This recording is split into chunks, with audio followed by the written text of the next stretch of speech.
Hey there, welcome back to Story Slices, where we slice through the best Reddit tales just for you. Let's dive right into the first story. The first one is the Tittle story, and it starts like this. I never thought I'd be caught up in homeowner association drama, but here I am. It all started about 6 months ago when I purchased my dream lakefront property. After years of saving and searching, I finally found the perfect place. A cozy 3-bedroom cabin on a quiet cove, with a large deck overlooking the water and a private dock. It was exactly what I'd always wanted for weekend getaways and eventually retiring to full-time.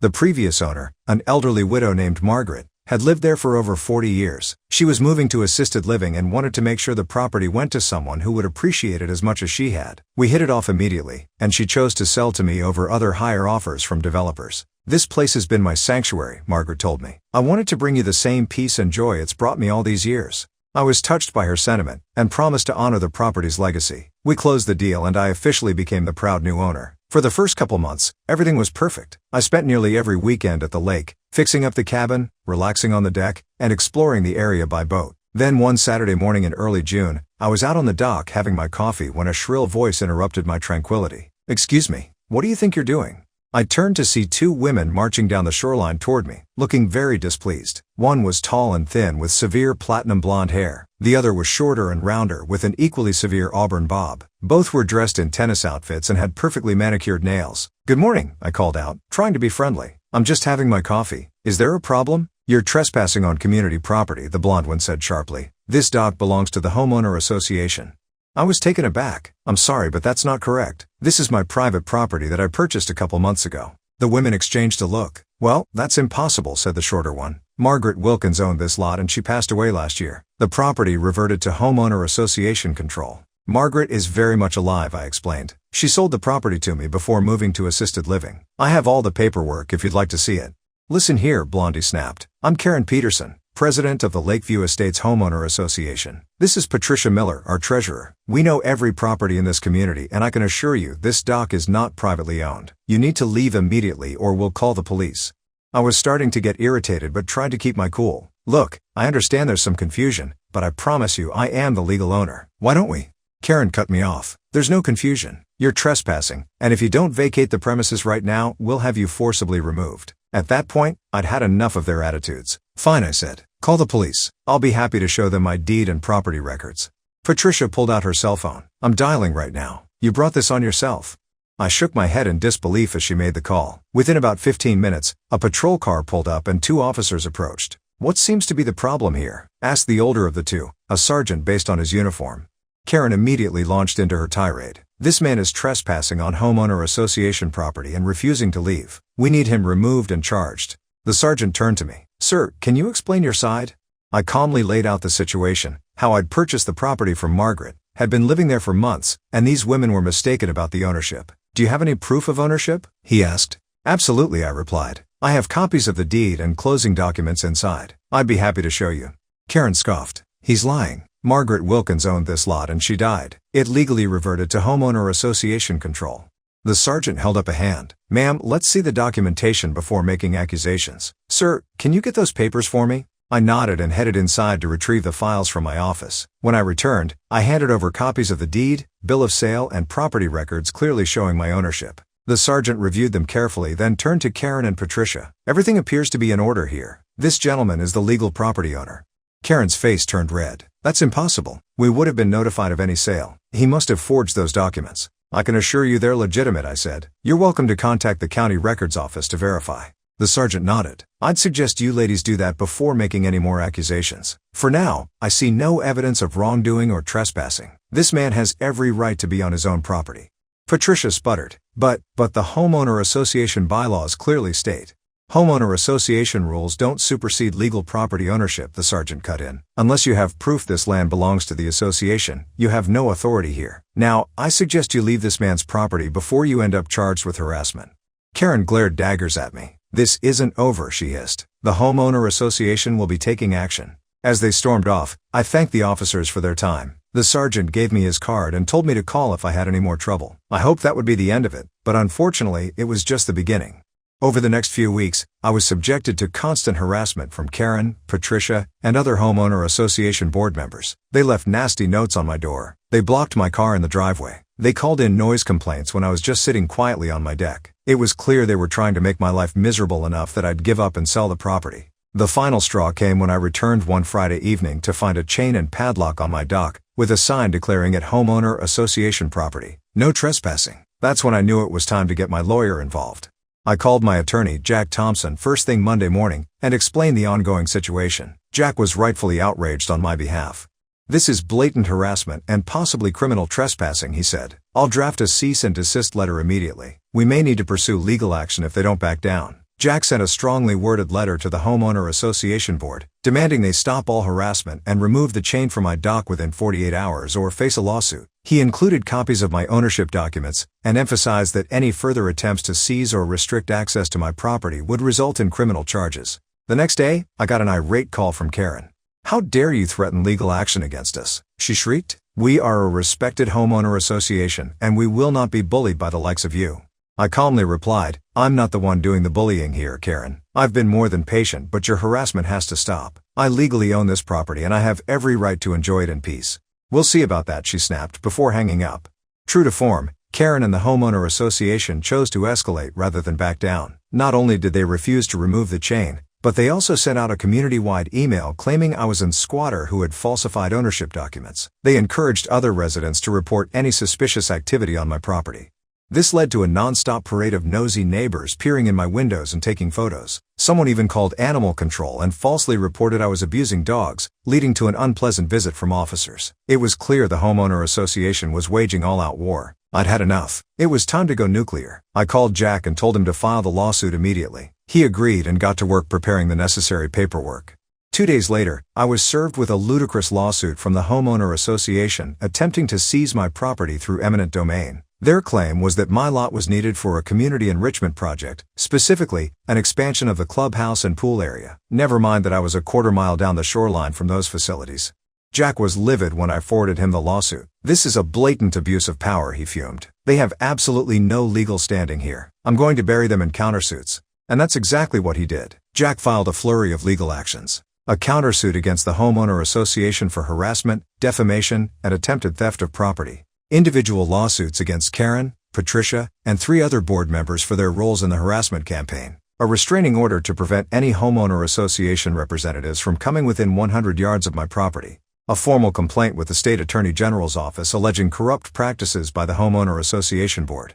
It was a shock and awe legal campaign designed to make it clear we weren't messing around. Jack also enlisted the help of a savvy real estate attorney named Sarah Chen to assist with some of the more technical aspects of property law. The day after the countersuits were filed, I got a panicked call from Patricia. "Please, you have to call off your lawyer," she begged. "This is all just a misunderstanding. We can work something out." I wasn't having it. "You've had months to work something out, Patricia. You chose to harass and bully me instead. Now you can deal with the consequences." She started to cry. "But the damages you're seeking will bankrupt the homeowner association. And those personal lawsuits, Karen says we could lose our homes." "You should have thought of that before trying to steal my property," I replied coolly before hanging up. The next few weeks were a flurry of legal maneuvering. The homeowner association's lawyer tried desperately to get the cases thrown out, but the judges weren't having it. It probably didn't help their cause that Karen showed up to one hearing in person and had a meltdown, screaming at the judge about her authority as homeowner association president. She was forcibly removed from the courtroom and nearly held in contempt. Meanwhile, Jack and Sarah were building an airtight case. They deposed former board members and combed through years of homeowner association records, uncovering a pattern of selective rule enforcement and financial mismanagement. It seemed Karen and her cronies had been running the place like their own little fiefdom, bending rules for friends and ruthlessly targeting anyone who dared to challenge them. The real bombshell came when Sarah uncovered documents showing the homeowner association had known all along that my property was privately owned. They had received official notice of the sale, but Karen had buried it because she wanted to seize control of the prime lakefront lot. This was the smoking gun that proved their harassment campaign was a deliberate, calculated attempt to defraud me of my property. With their legal defense crumbling, the homeowner association board started to fracture. Patricia and another board member approached Jack about turning state's evidence in exchange for leniency. They provided full confessions detailing Karen's schemes and their own roles in the harassment. Seeing the writing on the wall, the homeowner association's lawyer reached out about negotiating a settlement. But Jack and I weren't interested in a slap on the wrist. We wanted full vindication and enough of a payout to ensure nothing like this could ever happen again. The court scheduled a hearing to deliver summary judgments on our various complaints. The day of reckoning had finally arrived. I showed up to the courthouse that morning feeling a mix of anxiety and righteous anger. This whole ordeal had consumed my life for months and I was ready for it to be over. Jack met me outside, looking confident. "We've got this in the bag," he assured me. "Just keep your cool in there and let me do the talking." We entered the courtroom to find Karen and the remaining board members huddled with their lawyer. Karen shot me a venomous glare, but I just smiled pleasantly in return. The bailiff called the court to order and Judge Williamson entered. He was an older man with a stern demeanor that made it clear he didn't suffer fools. "Before we begin," the judge said, "I want to make it clear that I find the actions of the Lakeview Estates Homeowner Association in this matter to be utterly reprehensible. You have made a mockery of your authority and abused the trust placed in you by your community. Were it up to me, every one of you would be facing criminal charges." Karen started to speak up, but her lawyer frantically shushed her. The judge continued, "However, the matters before me today are civil, not criminal, so let's proceed with the summary judgments." What followed was a systematic dismantling of every claim the homeowner association had made. Judge Williamson meticulously laid out how they had no legal right to my property, no authority to restrict my access, and no grounds for their harassment campaign. Furthermore, he added, evidence has been presented showing a deliberate conspiracy to defraud the plaintiff of his rightful property. This court finds in favor of the plaintiff on all counts. The judge then detailed the penalties. The homeowner association's eminent domain lawsuit was dismissed with prejudice. They were ordered to pay $500,000 in compensatory damages for harassment and defamation. An additional $1 million in punitive damages was assessed against the homeowner association. Karen and Patricia were personally liable for $100,000 each in punitive damages. The entire homeowner association board was to be dissolved, and a court-appointed administrator would oversee new elections. A permanent injunction was issued barring Karen, Patricia, or any of their family members from serving on the homeowner association board in the future. Additionally, Judge Williamson said, "I am referring this matter to the district attorney's office to determine if criminal charges are warranted. Mrs. Peterson, Mrs. Miller, I strongly advise you to retain criminal defense attorneys." Karen leapt to her feet. "This is an outrage. You can't do this to us. Do you know who I am?" The judge's face darkened. "Mrs. Peterson, you are in contempt of court. Bailiff, remove her immediately, and add 30 days in county jail to her sentence." As Karen was dragged out screaming, I sat in shock trying to process what had just happened. Jack turned to me with a broad grin. "Congratulations," he said. "Justice is served." The aftermath of the ruling sent shockwaves through Lakeview Estates. Karen and Patricia both ended up serving brief jail sentences for contempt and evidence tampering. The other board members avoided charges in exchange for their cooperation, but were ostracized by much of the community. The homeowner association itself nearly collapsed under the weight of the financial penalties. They were forced to sell off some common areas and significantly raise dues to cover the settlement. Many residents were furious when they learned how their fees had been misused for years. As for me, I used part of the settlement money to build an even bigger dock and boat lift. I made sure it was painted in bright homeowner association unapproved colors. The rest I donated to a legal aid nonprofit that helps homeowners fight against homeowner association abuse. These days, things are peaceful at the lake. The new homeowner association board is much more reasonable and mostly leaves me alone. I've made some good friends among my neighbors now that Karen's reign of terror is over. Sometimes I sit out on my dock, sipping a beer and marveling at how differently things could have turned out if I'd given in to the bullying. I'm glad I stood my ground. This place truly is my sanctuary, just like Margaret said it would be. As the sun sets over the lake, I raise my glass in a silent toast, to justice, to peace, and to the simple joy of being king of my own little waterfront castle. Update. It's been about a year since the court ruling that shook up Lakeview Estates. Life at the lake has settled into a new normal, but the after effects of the homeowner association drama still ripple through the community. I've spent the past year enjoying my property in peace, making improvements to the cabin and entertaining friends and family on weekends. The new dock has been a hit, especially with my nephews who love to cannonball off it. I've even taken up fishing, something I never had time for in my busy city life. The new homeowner association board, elected under the court-appointed administrator's supervision, has been night and day compared to Karen's regime. They're transparent, fair, and actually listen to residents' concerns. The new president, a retired judge named Robert, has made it his mission to rebuild trust in the community. I've kept in touch with Jack and Sarah, my lawyers from the case. They've become good friends and often come up to the lake for barbecues. Sarah even started representing other homeowners in homeowner association disputes pro bono, inspired by our case. As for Karen and Patricia, they both moved away shortly after serving their jail time. Last I heard, Karen was trying to start a new life in Florida. Patricia sent me a long email apologizing for her role in everything and thanking me for opening her eyes to how toxic things had become. I appreciated the gesture but didn't feel the need to respond. Just when I thought the whole ordeal was behind us, I got an interesting call from Robert, the new homeowner association president. "We've got a situation I think you should know about," he said, sounding concerned. "The State Attorney General's office has expanded their investigation into the old Homeowner Association Board. They've uncovered evidence of long-term financial fraud and embezzlement going back nearly a decade."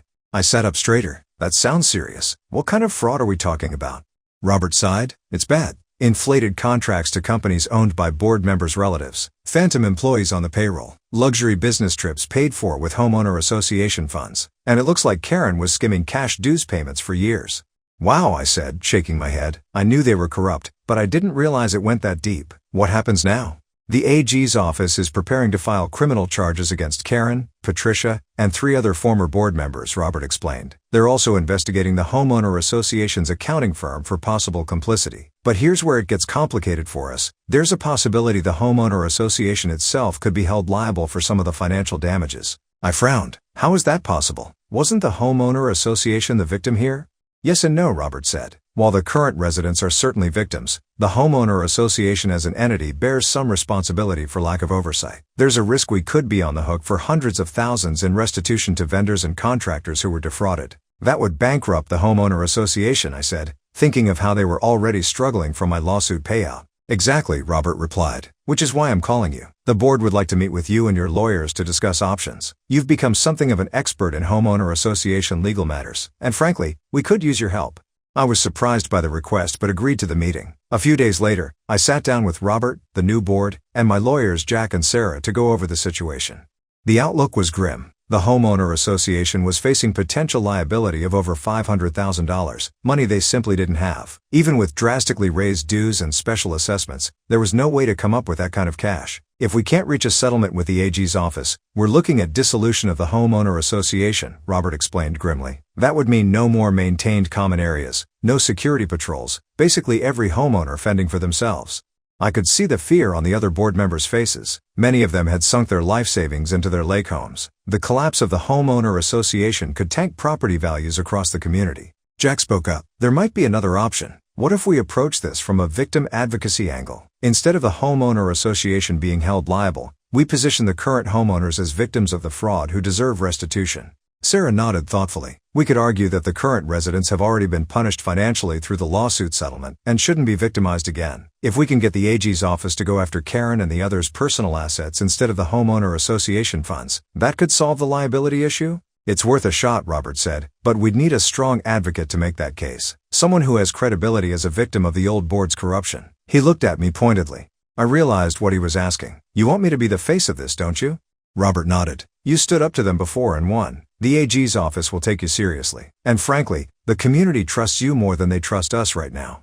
I thought it over. Part of me wanted to stay out of any more Homeowner Association drama. I'd fought my battle and won. Why get involved again? But looking around at my neighbors' worried faces, I knew I couldn't just sit back and let the community fall apart. "All right," I said finally. I'm in. What do you need me to do?" Over the next few weeks, I worked closely with Jack, Sarah, and the new board to build our case. We gathered statements from residents detailing how they'd been impacted by the old board's corruption. We combed through financial records to trace exactly where the stolen money had gone. And we prepared a proposal for the AG's office outlining how the former board members' assets could be seized to cover restitution. Finally, we were ready to meet with the Assistant Attorney General handling the case. Jack, Sarah, Robert and I sat down with her in her office to make our pitch. "I understand your position," the OG said after we'd laid out our case, "but the fact remains that the Homeowner Association as an entity bears some culpability here. We can't simply let them off the hook."